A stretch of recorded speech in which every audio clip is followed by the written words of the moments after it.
जय श्री राम भक्तों, आपका स्वागत है श्री रामचरितमानस कथा श्रवण में। आशा करता हूं कि आप सभी लोग कुशल से होंगे। आप सभी को प्रणाम करता हूं। अपने इष्ट प्रभु श्री रामचंद्र जी एवं अपने गुरु को मैं प्रणाम करता हूं। श्री रामचरितमानस कथा शुरू करने से पहले आप लोगों से एक विनती है कि मेरे इस YouTube चैनल को सब्सक्राइब करें और घंटी वाला बटन दबाएं, और अगर वीडियो पसंद आए तो लाइक ज़रूर करें। चलिए, जैसा कि पहले आपने सुना होगा श्री रामचरितमानस कथा के बारे में कि श्री राम जी का माता सीता के साथ विवाह संपन्न हुआ और महाराज दशरथ जी के चलने की तैयारियां हो रही हैं। जनक जी ने क्या कहा कि अयोध्या नाथ चलना चाहते हैं, भीतर रनिवास में खबर कर दो। यह सुनकर मंत्री, ब्राह्मण, सभासद और राजा जनक भी प्रेम के बस हो गए। जनकपुर वासियों ने सुना कि बारात जाएगी, तब वे व्याकुल होकर एक दूसरे से बात पूछने लगे। जाना सत्य है, यह सुनकर सब ऐसे उदास हो गए मानो संध्या के समय कमल सकुचा गए हों। आते समय जहाँ जहाँ बाराती ठहरे थे वहाँ बहुत प्रकार का सीधा यानी कि रसोई का सामान भेजा गया। अनेकों प्रकार के मेवे, पकवान और भोजन की सामग्री जो बखानी नहीं जा सकती, अनगिनत बैलों और कहारों पर भर भर कर भेजी गई। साथ ही जनक जी ने अनेकों सुंदर सैयाएँ भेजी। 1,00,000 घोड़े और 25,000 रथ, सब नक्शे शिकार तक ऊपर से नीचे तक सजाए हुए। 10,000 सजे हुए मतवाले हाथी, जिन्हें देखकर दिशाओं के हाथी भी लजा जाते हैं। गाड़ियां भर भर कर सोना, वस्त्र और रत्न, जवाहर सहित और भैंस, गाय तथा और भी नाना प्रकार की चीज़ें दी। इस प्रकार जनक जी ने फिर से अपरिमित दहेज दिया, जो कहा नहीं जा सकता और जिसे देखकर लोकपालों के लोगों की संपदा भी थोड़ी जान पड़ती है। इस प्रकार सब सामान सजाकर राजा जनक ने अयोध्यापुरी को भेज दिया। बारात चलेगी, यह सुनते ही सब रानियां ऐसी विकल हो गईं कि मानो थोड़े ही जल में मछलियां छटपटा रही हों। वे बार बार सीता जी को गोद कर लेती हैं और आशीर्वाद देकर सिखावन देती हैं। तुम सदा अपने पति की प्यारी हो, तुम्हारा सुहाग अचल हो, हमारी यह आशीष है। सास ससुर और गुरु की सेवा करना, पति का रुख देखकर उनकी आज्ञा का पालन करना। सयानी सखियाँ अत्यंत स्नेह के बस कोमल वाणी से स्त्रियों के धर्म सिखाती हैं। आदर के साथ सब पुत्रियों को स्त्रियों के धर्म समझाकर रानियों ने बार बार उन्हें हृदय से लगाया। माताएं फिर भेंटती और कहती हैं कि ब्रह्मा जी ने स्त्री जाति को क्यों रचा। उसी समय सूर्यवंश के पताका स्वरूप श्री रामचंद्र जी भाइयों सहित प्रसन्न होकर विदा कराने के लिए जनक जी के महल को चले। सुबह से सुंदर चारों भाइयों को देखने के लिए नगर के स्त्री पुरुष दौड़े। कोई कहता है आज ये जाना चाहते हैं, विदे ने विदाई का सब सामान तैयार कर लिया है। राजा के चारों पुत्र इन प्यारे मेहमानों को मनोहर रूप को नेत्र भर कर देख लो। हे सयानी, कौन जाने किस पुण्य से विधाता ने इन्हें यहाँ लाकर हमारे नेत्रों का आतिथ्य किया है। मरने वाला जिस तरह अमृत पा जाए, जन्म का भूखा कल्प वृक्ष पा जाए और नरक में रहने वाला जीव जैसे भगवान के परम पद को प्राप्त हो जाए, हमारे लिए इनके दर्शन वैसे ही हैं। श्री राम जी की शोभा को निरख कर हृदय में धर लो, अपने मन को सांप और इनकी मूर्ति को मणि बना लो। इस प्रकार सबको नेत्रों का फल देते हुए सब राजकुमार राजमहल में गए। रूप के समुद्र सब भाइयों को देखकर सारा रनिवास हर्षित हो उठा। सासुएं महान प्रसन्न मन से निछावर और आरती करती हैं। श्री रामचंद्र जी की छवि देखकर वे प्रेम में अत्यंत मग्न हो गईं और प्रेम के बस होकर बार बार चरणों लगी। हृदय में प्रीति छा गई, इससे लज्जा नहीं रह गई। उनके स्वाभाविक श्रेय का वर्णन किस तरह किया जा सकता है। उन्होंने भाइयों सहित श्री राम जी को उबटन करके स्नान कराया और बड़े प्रेम से सटरस भोजन कराया। सुअवसर जानकर श्री रामचंद्र जी शील स्नेह और संकोच भरी बाणी बोले, महाराज अयोध्यापुरी को चलना चाहते हैं, उन्होंने हमें विदा होने के लिए यहाँ भेजा है। हे माता, प्रसन्न मन से आज्ञा दीजिए और हमें अपने बालक जानकर सदा स्नेह बनाए रखिएगा। इन वचनों को सुनते ही रनिवास उदास हो गया।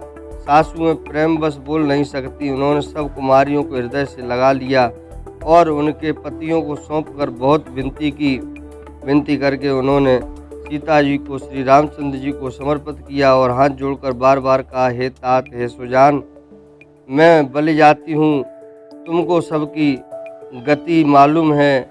परिवार को, प्रवासियों को, मुझको और राजा को सीता प्राणों के समान प्रिय है, ऐसा जानिएगा।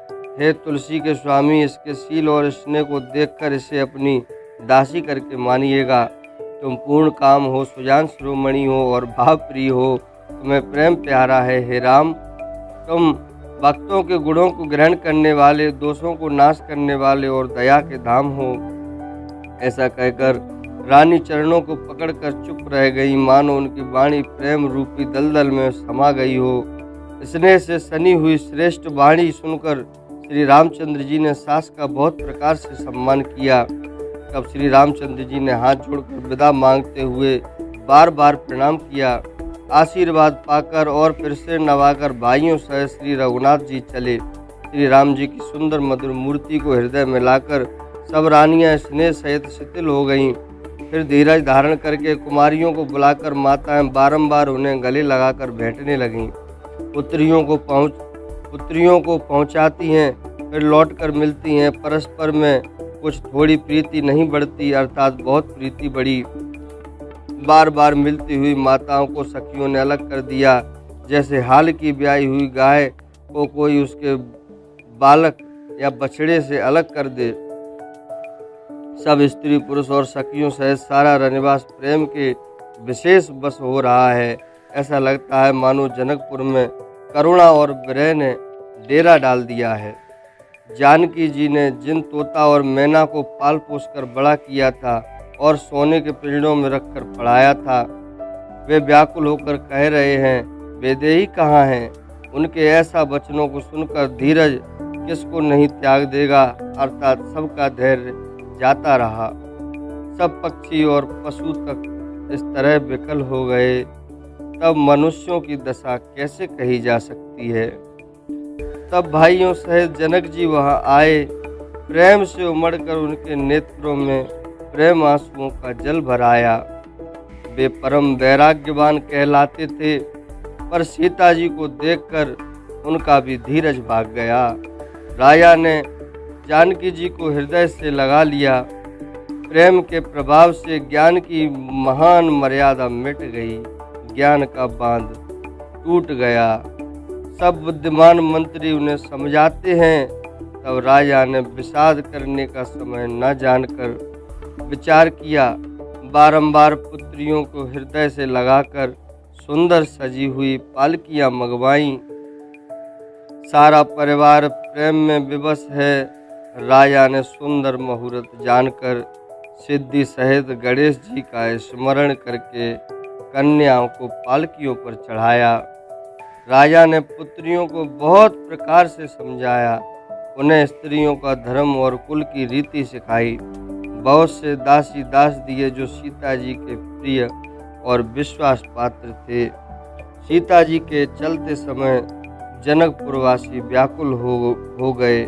मंगल की राशि शुभ शकुन हो रहे हैं। ब्राह्मण और मंत्रियों के समाज सहित राजा जनक जी उन्हें पहुंचाने के लिए साथ चले। समय देखकर बाजे बजने लगे। बारातियों ने रथ, हाथी और घोड़े सजाए। दशरथ जी ने सब ब्राह्मणों को बुला लिया और उन्हें दान और सम्मान से परिपूर्ण कर दिया। उनके चरण कमलों की धूलि सिर पर धरकर और आशीष पाकर राजा आनंदित हुए और गणेश जी का स्मरण करके उन्होंने प्रस्थान किया। मंगलों के मूल अनेकों शकुन हुए। देवता हर्षित होकर फूल बरसा रहे हैं और अप्सराएं गान कर रही हैं। अवधपति दशरथ जी नगाड़े बजाकर आनंद पूर्वक अयोध्यापुरी को चले। राजा दशरथ जी ने विनती करके प्रतिष्ठित जनों को लौटाया और आदर के साथ सब मंगनों को बुलवाया।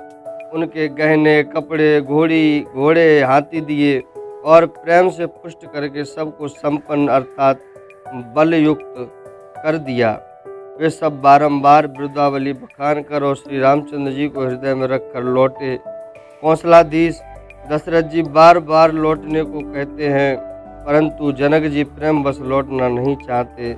दशरथ जी ने फिर सुहावने वचन कहे, हे राजन, बहुत दूर आ गए, अब लौटिए। फिर राजा दशरथ जी रथ से उतर कर खड़े हो गए। उनके नेत्रों में प्रेम का प्रवाह बढ़ आया। प्रेम आंसुओं की धारा बह चली। तब जनक जी हाथ जोड़कर मानो स्नेह रूपी अमृत में डुबोकर वचन बोले, मैं किस तरह बनाकर किन शब्दों में विनती करूं, हे महाराज, आपने मुझे बड़ी बड़ाई दी है। अयोध्या नाथ दशरथ जी ने अपने स्वजन समधी का सब प्रकार से सम्मान किया। उनके आपस के मिलने में अत्यंत विनय थी और इतनी प्रीति थी जो हृदय में समाती न थी। जनक जी ने मुनि मंडली को सिर नवाया और सभी से आशीर्वाद पाया। फिर आदर के साथ वे रूपशील और गुणों के निदान सब भाइयों से, अपने दामादों से मिले और सुंदर कमल के समान हाथों को जोड़कर ऐसे वचन बोले जो मानो प्रेम से ही जन्मे हों। हे राम जी, मैं किस प्रकार आपकी प्रशंसा करूं। आप मुनियों और महादेव जी के मन रूपी मानसरोवर के हंस हैं।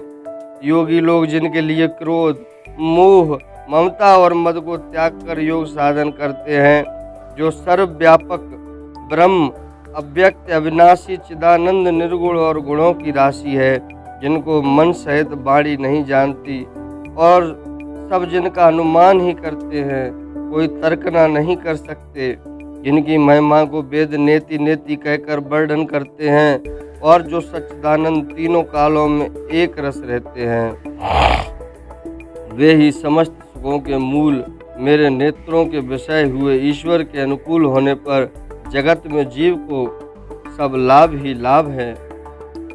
आपने मुझे सभी प्रकार की बड़ाई दी और अपना जन जानकर अपना लिया। यदि 10,000 सरस्वती और शेष हों और करोड़ों कल्पों तक गणना करते रहें तो भी हे रघुनाथ जी सुनिए, मेरे सौभाग्य और आपके गुणों की कथा कहकर समाप्त नहीं की जा सकती। मैं जो कुछ कह रहा हूँ वह अपने इस एक ही बल पर कि आप अत्यंत थोड़े प्रेम से प्रसन्न हो जाते हैं। मैं बार बार हाथ जोड़कर यह वर मांगता हूँ कि मेरा मन भूलकर भी आपके चरणों को न छोड़े। जनक जी के श्रेष्ठ वचनों को सुनकर जो मानो प्रेम से पुष्ट किए हुए थे, पूर्ण काम श्री रामचंद्र जी संतुष्ट हुए। उन्होंने सुंदर विनती करके पिता दशरथ जी, गुरु विश्वामित्र जी और कुरुगुरु वशिष्ठ जी के समान जानकर ससुर जनक जी का सम्मान किया। फिर जनक जी ने भरत जी से विनती की और प्रेम के साथ मिलकर फिर उन्हें आशीर्वाद दिया। फिर राजा ने लक्ष्मण जी और शत्रुघ्न जी से मिलकर उन्हें आशीर्वाद दिया। वे परस्पर प्रेम के वश होकर बार बार आपस में सिर नवाने लगे। जनक जी की बार बार विनती और बड़ाई करके श्री रघुनाथ जी सब भाइयों के साथ चले। जनक जी ने जाकर विश्वामित्र जी के चरण पकड़ लिए और उनके चरणों की रज को सिर और नेत्रों में लगा लिया। उन्होंने कहा, हे मुनीश्वर सुनिए, आपके सुंदर दर्शन से कुछ भी दुर्लभ नहीं है। मेरे मन में ऐसा विश्वास है जो सुख और सुयश लोकपाल चाहते हैं, परंतु असंभव समझकर जिसका मनोरथ करते हुए सकुचाते हैं। हे स्वामी, वही सुख और सुयश मुझे सुलभ हो गया। सारी सिद्धियां आपके दर्शनों की अनुगामिनी अर्थात पीछे पीछे चलने वाली हैं। इस प्रकार बार बार विनती की और सिर नवाकर तथा उनसे आशीर्वाद पाकर राजा जनक लौटे। डंका बजाकर बारात चली। छोटे बड़े सभी समुदाय प्रसन्न हैं। रास्ते के गांव के स्त्री पुरुष श्री रामचंद्र जी को देखकर नेत्रों का फल पाकर सुखी होते हैं। बीच बीच में सुंदर मुकाम करती हुई तथा मार्ग के लोगों को सुख देती हुई वह बारात पवित्र दिन में अयोध्यापुरी के समीप आ पहुंची। नगाड़ों पर चोट पड़ने लगी, सुंदर ढोल बजने लगे, भैरी और शंख की बड़ी आवाज हो रही है, हाथी घोड़े गरज रहे हैं, विशेष शब्द करने वाली झांझें, सुहावनी ढपलियाँ तथा रसीले राग से शहनाइयाँ बज रही हैं। बारात को आती हुई जानकर नगर निवासी प्रसन्न हो गए। सबके शरीर पर पुलकावली छा गई। सबने अपने अपने सुंदर घरों, बाजारों, गलियों, चौराहों और नगर के द्वारों को सजाया। सारी गलियां अर्घ जैसे सिंचाई गईं। जहाँ तहाँ सुंदर चौक पुराए गए। तोरणों, ध्वजा पताका और मंडपों से बाजार ऐसा सजा कि जिसका वर्णन नहीं किया जा सकता। फल सहित सुपारी, केला, आम, मौलसरी, कदम और तमाल के वृक्ष लगाए गए। वे लगे हुए सुंदर वृक्ष फलों के भार से पृथ्वी को छू रहे हैं। उनके मणियों के थाले बड़ी सुंदर कारीगरी से बनाए गए हैं। अनेक प्रकार के मंगल कलश घर घर सजाकर बनाए गए हैं। श्री रघुनाथ जी की पूरी अयोध्या को देखकर ब्रह्मा आदि सब देवता सिहाते हैं। उस समय राजमहल अत्यंत शोभित हो रहा है। उसकी रचना देखकर कामदेव का भी मन मोहित हो जाता है। मंगल शकुन, मनोहरता, रिद्धि सिद्धि, सुख, सुहावनी संपत्ति और सब प्रकार के उत्साह मानो सहज सुंदर शरीर धर कर दशरथ जी के घर में छा गए हैं। श्री रामचंद्र जी और सीता जी के दर्शनों के लिए भला कहिए किसे लालसा न होगी। सुहागिनी स्त्रियां झुंड की झुंड मिलकर चलीं, जो अपनी छवि से कामदेव की स्त्री रति का भी निरादर कर रही हैं। सभी सुंदर मंगलमय एवं आरती सजाए हुए गा रही हैं, मानो सरस्वती जी ही बहुत से वेश धारण किए गा रही हों। राजमहल में आनंद के मारे शोर मच रहा है। उस समय का और सुख का वर्णन नहीं किया जा सकता। कौशल्या जी आदि श्री रामचंद्र जी की सब माताएं प्रेम के विशेष वश होने से शरीर की शुद्धि भूल गईं। गणेश जी और त्रिपुरारी शिव जी का पूजन करके उन्होंने ब्राह्मणों को बहुत सा दान दिया। ऐसी परम प्रसन्न हुई मानो अत्यंत दरिद्री चारों पदार्थ पा गई हों। सुख और महान आनंद से विवश होकर कारण सब माताओं के शरीर शिथिल हो गए। उनके चरण चलते नहीं। श्री रामचंद्र जी के दर्शनों के लिए वे अत्यंत अनुराग में भरकर परछन का सब सामान सजाने लगीं। अनेकों प्रकार के बाजे बजते थे। सुमित्रा जी ने आनंद पूर्वक मंगल साज सजाए। हल्दी, दूब, दही, पत्ते, फूल, पान और सुपारी आदि मंगल की मूल वस्तुएं तथा अक्षत, चावल, अखुएं, गोरोचन, लावा और तुलसी की सुंदर मयारियां सुशोभित हैं। नाना रंगों से चित्रित किए हुए सहज सुहावने स्वर्ण कलश ऐसे मालूम होते हैं मानो कामदेव के पक्षियों ने घोंसले बनाए हों। शकुन की सुगंधित वस्तुएं बखानी नहीं जा सकती। सब रानियां संपूर्ण मंगल साज सजा रही हैं। बहुत प्रकार की आरती बनाकर वे आनंदित हुईं और सुंदर मंगल गान करने लगीं। सोने के थालों को मांगलिक वस्तुओं से भरकर अपने कमल के समान कोमल हाथों में लिए हुए माताएं आनंदित होकर परछन करने चलीं। उनके शरीर पुलकावली से छा गए हैं। धूप के धुएं से आकाश ऐसा काला हो गया है मानो सावन के बादल घुमड़ घुमड़ कर छा गए हों। देवता कल्प वृक्ष के फूलों की मालाएं बरसा रहे हैं। वे ऐसी लगती हैं मानो बगलों की पाती मन को अपनी ओर खींच रही हो। सुंदर मणियों से बने बंधनवार ऐसे मालूम होते हैं मानो इंद्रधनुष सजाए हों। अटारियों पर सुंदर और चपल स्त्रियां प्रकट होती और छिप जाती हैं। वे ऐसी जान पड़ती हैं मानो बिजलियां चमक रही हों। नगाड़ों की ध्वनि मानो बादलों की घोर गर्जना है। याचक गण पपीहे, मेढक और मोर हैं। देवता पवित्र सुगंध रूपी जल बरसा रहे हैं, जिससे खेती के समान नगर के सब स्त्री पुरुष सुखी हो रहे हैं। प्रवेश का समय जानकर गुरु वशिष्ठ जी ने आज्ञा दी। तब रघुकुल शिरोमणि महाराज दशरथ जी ने शिवजी, पार्वती जी और गणेश जी का स्मरण करके समाज सहित आनंदित होकर नगर में प्रवेश किया। शकुन हो रहे हैं। देवता धुंधवी बजा बजा कर फूल बरसा रहे हैं। देवताओं की स्त्रियां आनंदित होकर सुंदर मंगल गीत गा गा कर नाच रही हैं। मागध, सूत, भाट और चतुर नट तीनों लोकों के उजागर सबको प्रकाश देने वाले परम प्रकाश रूप श्री रामचंद्र जी का यश गा रहे हैं। जय ध्वनि तथा वेद की निर्मल श्रेष्ठ वाणी सुंदर मंगल से सनी हुई दसों दिशाओं में सुनाई पड़ रही है। बहुत से बाजे बजने लगे। आकाश में देवता और नगर में लोग सब प्रेम में मग्न हैं। बाराती ऐसे बने टने हैं कि उनका वर्णन नहीं हो सकता। परम आनंदित हैं, सुख उनके मन में समाता नहीं है। तब अयोध्या वासियों ने राजा को जोहार की। श्री रामचंद्र जी को देखते ही वे सुखी हो गए। सब मणियां और वस्त्र निछावर कर रहे हैं। नेत्रों में जल भरा है और शरीर पुलकित है। नगर की स्त्रियां आनंदित होकर आरती कर रही हैं और सुंदर चारों कुमारों को देखकर हर्षित हो रही हैं।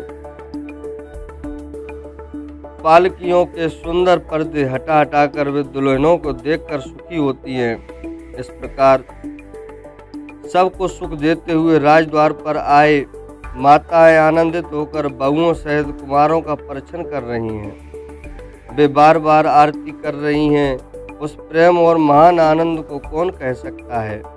अनेकों प्रकार के आभूषण, रत्न और वस्त्र तथा अगणित प्रकार की अन्य वस्तुएं निछावर कर रही हैं। बहुओं सहित चारों पुत्रों को देखकर माताएं परमानंद में मग्न हो गईं। सीता जी और श्री रामचंद्र जी की छवि को बार बार देखकर वे जगत में अपने जीवन को सफल मानकर आनंदित हो रही हैं। सखियां सीता जी के मुख को बार बार देखकर अपने पुण्यों की सराहना करती हुई गान कर रही हैं। देवता चढ़ चढ़ में फूल बरसाते हैं, नाचते गाते तथा अपनी अपनी सेवा समर्पण करते हैं। चारों मनोहर जोड़ियों को देखकर सरस्वती ने सारी उपमाओं को खोज डाला, पर कोई उपमा देते नहीं बनी, क्योंकि उन्हें सभी बिल्कुल तुच्छ जान पड़ी। तब हार कर वे भी श्री रामचंद्र जी के रूप में अनुरक्त होकर एकटक देखती रह गईं। वेद की विधि और कुल की रीति करके अर्ध पावड़े देती हुई बहुए समेत सब पुत्रों का पर्चन करके माताएं महल में लिवा चली। बोलिए श्री रामचंद्र भगवान की जय। तो भक्तों, एक बार आपसे फिर से निवेदन है कि इस वीडियो को लाइक कर दें और आज के लिए हम आपसे विदा चाहते हैं। इसके आगे का वीडियो आपको कल या फिर इसके बाद जब भी बनेगा आपको मिल जाएगा। इसीलिए आप चैनल को सब्सक्राइब करके घंटी वाला बटन दबा दीजिए।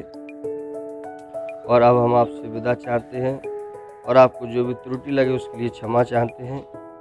जय श्री राम।